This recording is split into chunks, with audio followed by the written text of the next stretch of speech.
There's one thing that everybody hates, and it rhymes with stealerships. It is insane that in this modern era, two people can show up to the same car dealer, purchase the same brand new car, and walk out paying a difference of thousands of dollars based on their negotiation skills.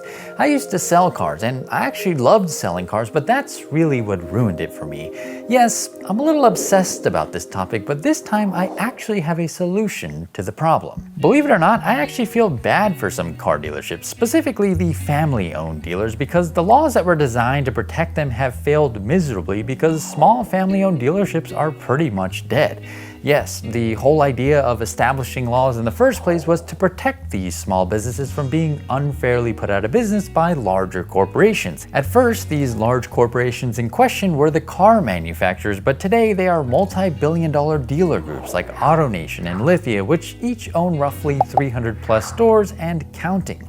These companies have actually become so big that they're literally worth more than some of the car manufacturers they serve, and they're just middlemen.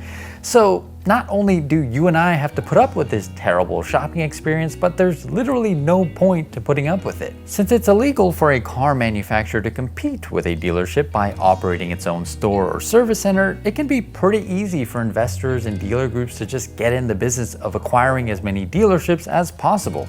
There's been a record number of dealer acquisitions in recent years, and as you'd expect, it's pretty much impossible for family-owned dealers to compete with their scale. If a company like AutoNation shows up in town, they can afford to lose money on a deal, or spend extra money on marketing, or pay more for trade-in values. Small family-owned dealerships just simply cannot compete. What's crazier though is that this is only the tip of the iceberg. Meet Cox Enterprises. After a successful venture into telecommunications, they decided to get their foot in the auto industry by acquiring Manheim, a major auction wholesaler. Today though, Cox Automotive has their foot in every single car dealership with at least one of the many companies they've acquired over the past few decades. I mean, isn't it a little odd that the world's largest wholesaler of used cars also runs one of the largest car listing websites, and at the same time also owns Kelley Blue Book, which is the golden standard of used car valuations? Oh, and let's not forget massive corporations like CDK that are dependent on more than 15,000 car dealerships that use their software to conduct sales and service. Last year, CDK was subject to a major cyber attack that put dealerships completely in the dark. Dealers were literally conducting business with pen and paper for things like sales and service until CDK agreed to pay a massive $27 million ransom. I just find it a little ironic that the success of these giant corporations is entirely dependent on laws that are designed to protect small businesses from giant corporations. What's actually even funnier though is that Cox Enterprises might actually be worth more than many of the major car manufacturers like Honda or General Motors or Ford. So who is it that we're really trying to protect here? That's pretty sad, so let's take a short vacation to Hawaii now. There in paradise, you will find that the largest private company in the state also happens to be the exclusive statewide distributor of Toyota, Lexus, and Subaru vehicles. That's one company with a state of more than 1.4 million residents across multiple islands in charge of the sales and authentic service operations for the biggest car brands in the world. And since Servco's nearest competitor is about 2,500 miles away, you have zero negotiating power at their dealerships. They will tell you straight that they don't negotiate. You either pay MSRP or whatever their sale price is, or you just buy a different car from a different brand. Now granted, this technically solves that annoying problem of having to deal with dealer haggling, but this monopolistic behavior still isn't the free market that people want and need.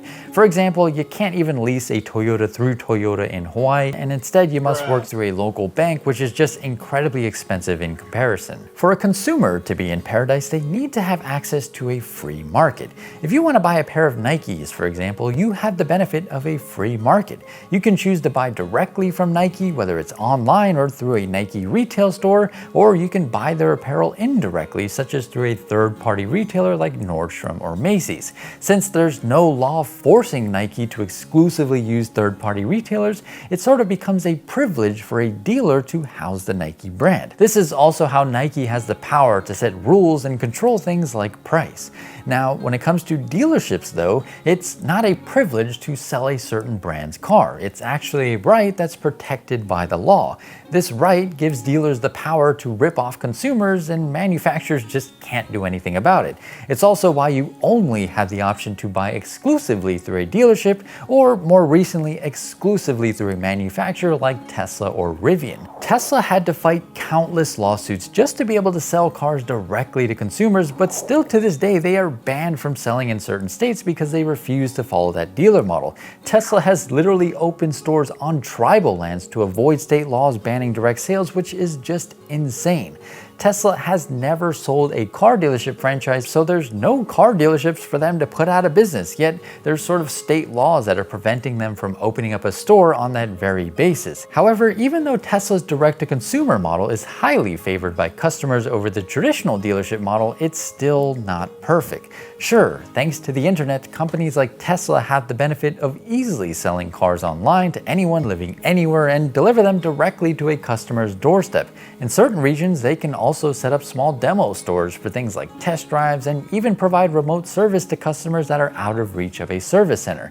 The downside of this approach though is that this is a lot of work for one company, and that customer reach is always going to be limited, especially when a company is trying to grow. There were times in Tesla's past where they were so backed up in sales that they relied on existing customers to volunteer and help deliver cars for free as they sort of pushed to meet end of the year or end of the quarter goals. Not to mention, Tesla also has a poor reputation for long service delays, which just isn't really all that big of a problem with traditional dealerships. Clearly, the solution is for there to be both manufacturer-owned and third-party owned stores and service centers. But how do you get there?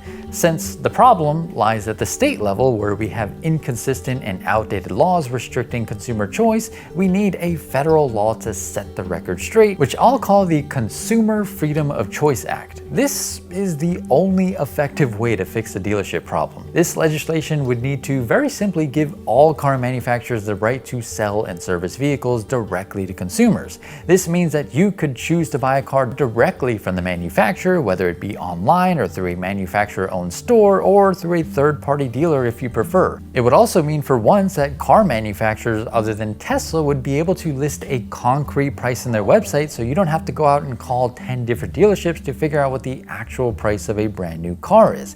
They would also be able to explore things like mobile service operations to do small repairs just like Tesla, and that sort of improves efficiency and makes ownership just a lot more convenient. Of course, the pushback on this law would be like something we'd never seen before. We're talking about hundreds of billions of dollars worth of business operations at risk of no longer being able to take advantage of consumers and car manufacturers.